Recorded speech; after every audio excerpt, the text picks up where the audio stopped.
17 de julio. El 17 de julio, la Iglesia Católica recuerda a las Beatas Mártires de Compiègne. La fiesta de Nuestra Señora del Carmen de 1794, celebrada en una horrible cárcel de París, tuvo augurios de sangre y de gloria para las monjas carmelitas descalzas del monasterio de Compiègne. Al día siguiente, las 16 hijas de Santa Teresa, novicia incluida, iban a ser conducidas a la guillotina por el crimen de ser católicas, fanáticas en el lenguaje revolucionario. Hacia siglo y medio que las carmelitas descalzas de Amiens habían fundado en Compiègne una ciudad de Oise.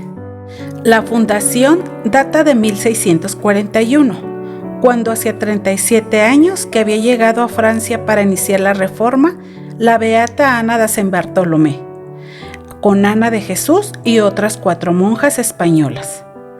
Al estallar la Revolución en 1789, las monjas rehusaron despojarse de su hábito carmelita, y cuando los disturbios fueron aumentando, entre junio y septiembre de 1792, siguiendo una inspiración que tuvo la priora Beata Teresa de San Agustín, todas se ofrecieron al Señor en holocausto para aplacar la cólera de Dios y para que la paz divina traída al mundo por su amado Hijo fuese devuelta a la Iglesia y al Estado.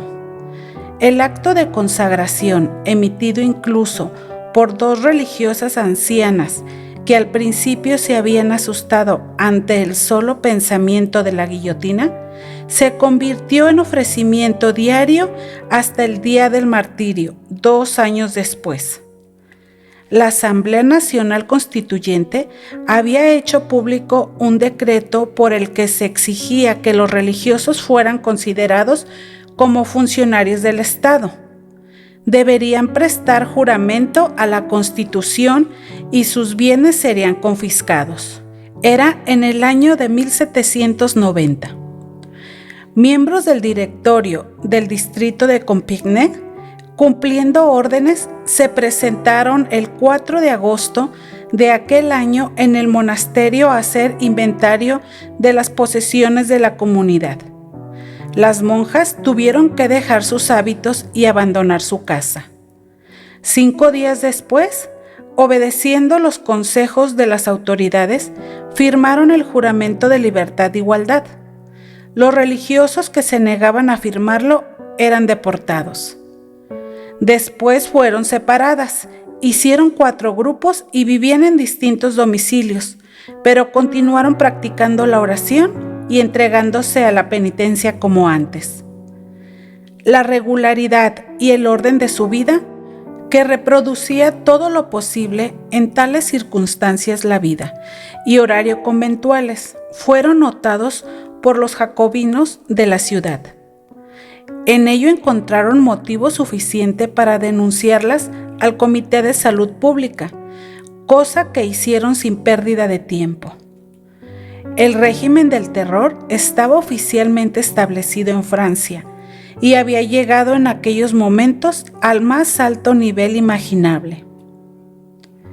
El rey había sido ejecutado y el tribunal revolucionario trabajaba sin descanso enviando cientos de ciudadanos sospechosos a la muerte. La denuncia de las carmelitas decía que pese a la prohibición seguían viviendo en comunidad, que celebraba reuniones sospechosas y mantenían correspondencia criminal con fanáticos de París. Convenía presentar pruebas y con ese objeto se ejecutó un minucioso registro en los domicilios de los 4 grupos. El comité encontró diversos objetos que fueron considerados de gran interés y altamente comprometedores, a saber, cartas de sacerdotes en las que se trataba bien de novenas, de escapularios, bien de direcciones espiritual. También se halló un retrato de Luis VI e imágenes del Sagrado Corazón. Todo ello era suficiente para demostrar la culpabilidad de las monjas. El comité, pues, redactó un informe en el que explicaba cómo, considerando que las ciudadanas religiosas, burlando las leyes, vivían en comunidad, que su correspondencia era testimonio de que tramaban en secreto el restablecimiento de la monarquía y la desaparición de la república. Las mandaba detener y encerrar en prisión. El 22 de junio de 1794 eran recluidas en el monasterio de la Visitación, que se había convertido en cárcel. Ahí esperaron la decisión final que sobre su suerte tomaría el Comité de la Salud Pública, asesorando por el comité local. Entonces acordaron retractarse del juramento prestado antes, prefiriendo 1000 veces de la muerte mejor que ser culpables de un juramento así. Esta resolución las llenó de serenidad. Cada día aumentaba el peligro, pero ellas se sentían más fuertes. Continuaban decididas a orar y gracias a estar en prisión podían hacerlo juntas, como cuando estaban en su convento.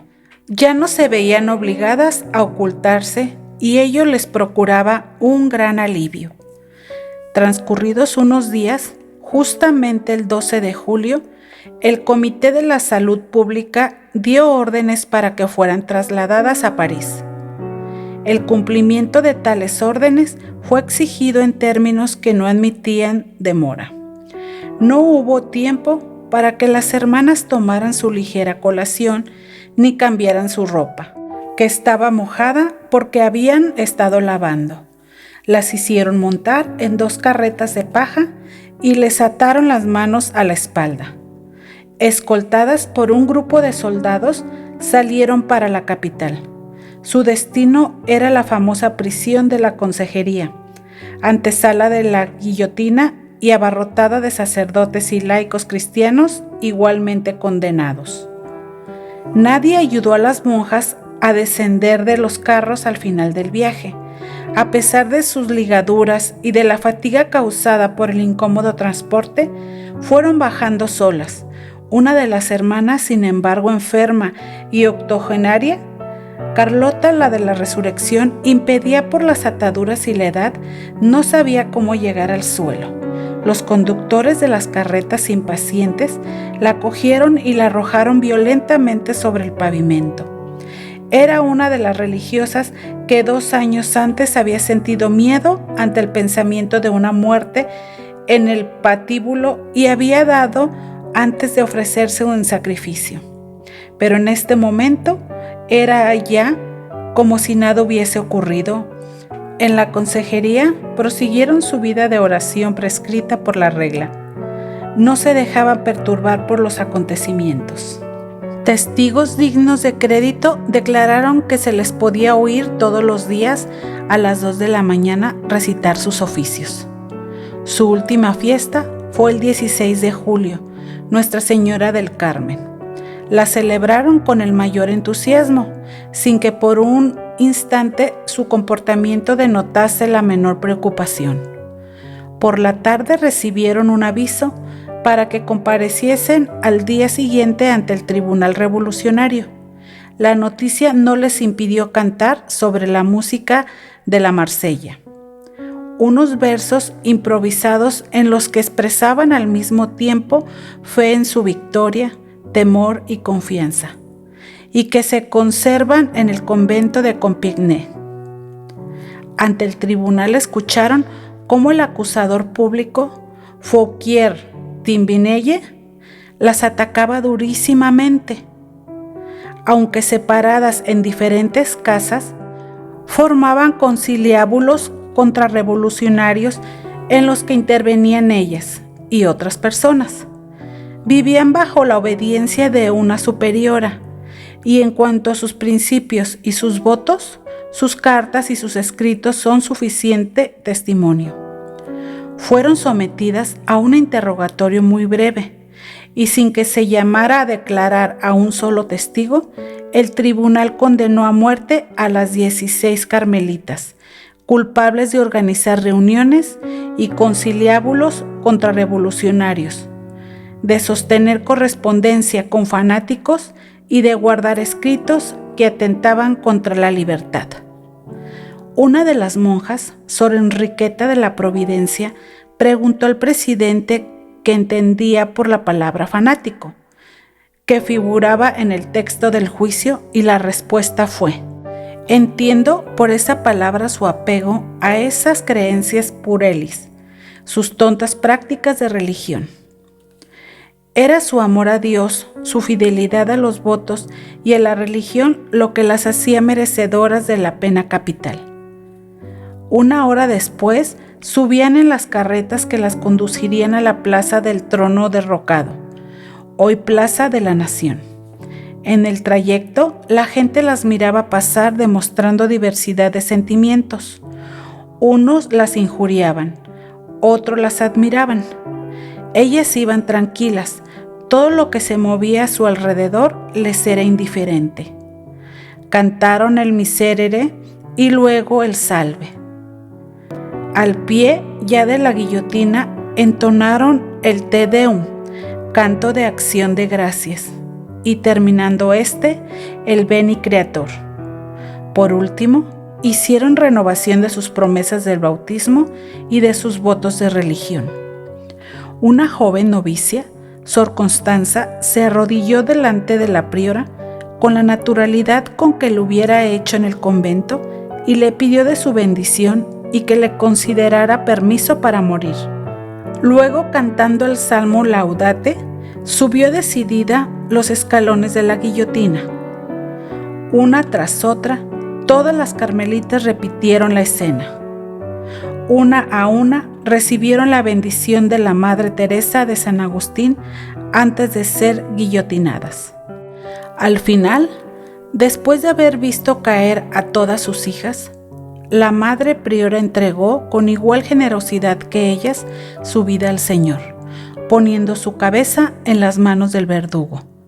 Así realizó lo que ella solía decir: el amor saldrá siempre victorioso. Cuando se ama, todo se puede. Era el día 17 de julio de 1794 por la tarde. Prevaleció un silencio absoluto durante todo el tiempo en que los ejecutadores seguían el procedimiento.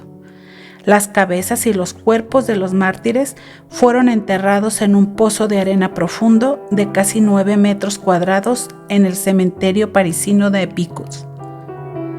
Como este pozo era arena, fue el rectángulo de los cuerpos de 1,298 víctimas de la Revolución. Parece no haber muchas esperanzas de recuperar sus reliquias. Una placa de mármol con el nombre de los mártires y la fecha de su muerte figura sobre la fosa, y en ella hay grabada una frase latina que dice: Beati qui in nomine morimuntur. Felices los que mueren en el Señor. Beatas mártires, pedimos su intercesión para tener fuerzas y sabiduría para vencer todas nuestras aflicciones. Esto es el Santoral. Soy Betty Maldonado de Cristos Estudio y deseo que tengas un bendecido día.